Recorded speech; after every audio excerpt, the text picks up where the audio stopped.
ఓం హరి ఓం విఘ్న వినాయకాయ నమః వాగ్దేవై నమః నమస్కారం ప్రార్థన కరిష్యే. ఆత్మీయ బంధుమిత్రులారా, నా యొక్క హైందవ ధర్మపు సనాతన ధర్మపు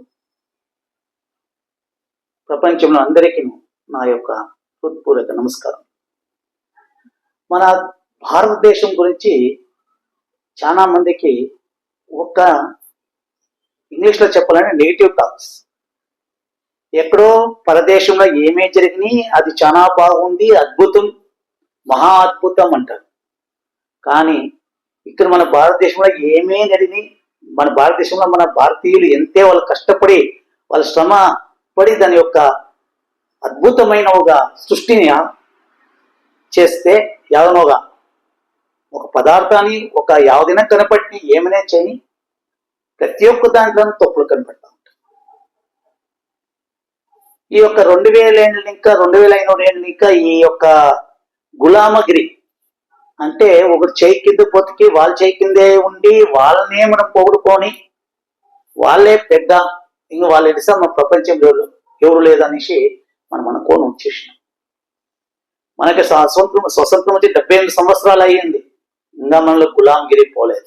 ఎలా అంటే గులాంగిరిలోనే మనం ఉండాం, అంటే అడుక్కొని తినే దాంట్లో మనం ఉండాం. ఇంకా చూడండి, రష్యా మన యొక్క భగవద్గీత, మన యొక్క ఎన్నో మన భాగవతము, భగవద్గీత, రామాయణము, మహాభారతము ఎన్నో ఖండాలు ఉంది.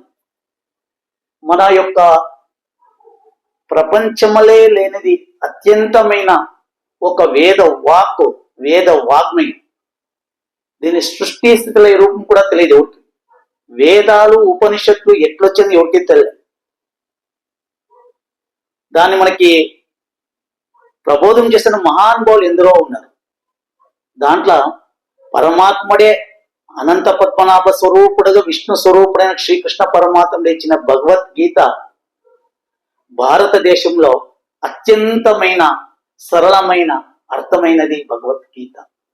ఇడీ ప్రపంచానికి విశ్వ గురువు అని చెప్పుకునేదానికి ఉండేది ఒకే ఒకట, మన యొక్క సనాతన ధర్మం యొక్క భగవద్గీతని 185 దేశాలు ఒప్పుకోండ్రి. కానీ ఒక 15-20 సంవత్సరాల వెనుక రష్యా భగవద్గీతని అక్కడ బ్యాన్ చేసేస్తారు. అంటే అక్కడ భగవద్గీతని ఎవరు చదవకూడదు, భగవద్గీత గురించి ఎవరు మాట్లాడకూడదు అని చేస్తారు. అప్పుడు మన మహానుభావులు ఇక్కడుండే మన ప్రైమ్ మినిస్టర్ కానీ దాని తగిన వాళ్ళు కానీ ఎవరు దాని గురించి వాళ్ళు అక్కడ వాళ్ళకి విశ్లేషించడానికి రాలే. ఎలాంటే ఒకరు చేయి కింద ఉన్నారు కదా, అడుక్కొని తింటున్నారు కదా వీళ్ళు.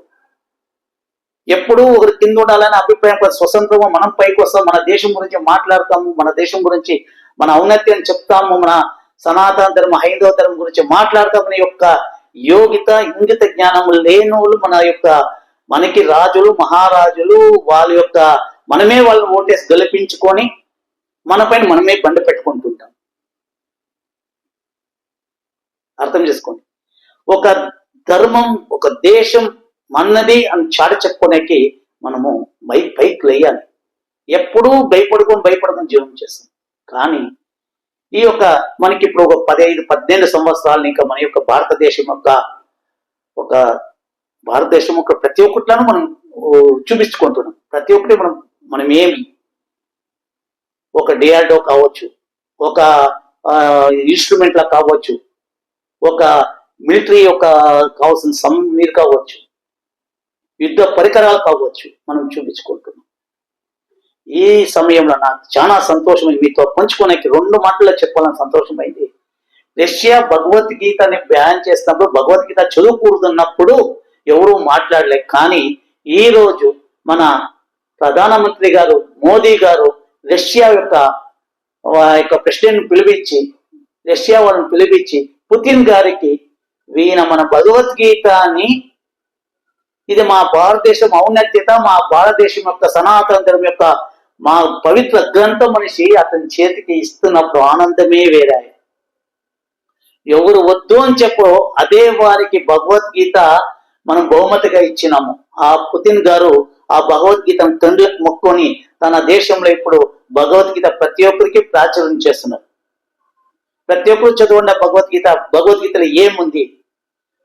ఒక జీవితానికి కావాల్సిన ఒక జీవిత కథ, కొన్ని వేల సంవత్సరాల కథ, కొన్ని యుగాలకు కావాల్సినంత భగవద్గీతల విశ్లేషణ ఉంది. ప్రతి ఒక్క భారతీయుడు దాని జాతీయ మతం ఏం లేదు. ఈ రోజు పాకిస్తాన్ లో కూడా భగవద్గీత పైన, సంస్కృత పైన పోటీ పెట్టినారంట. మరోలా పాకిస్తాన్ లో కూడా భగవద్గీతను చదువుతున్నారు అంటే అక్కడుండే మన ముస్లిం సహోదరులు చదువుతున్నారంట. ప్రతి ఒక్కరు భగవద్గీత చదవండి. నేను భగవద్గీత గురించి చెప్పి నాకు తెలిసిన ఆ వాగ్దేవి నాకు ఏమి ఇస్తుందో దాన్ని 10 మందికి పంచుకోవాలనుకుంటున్నాను.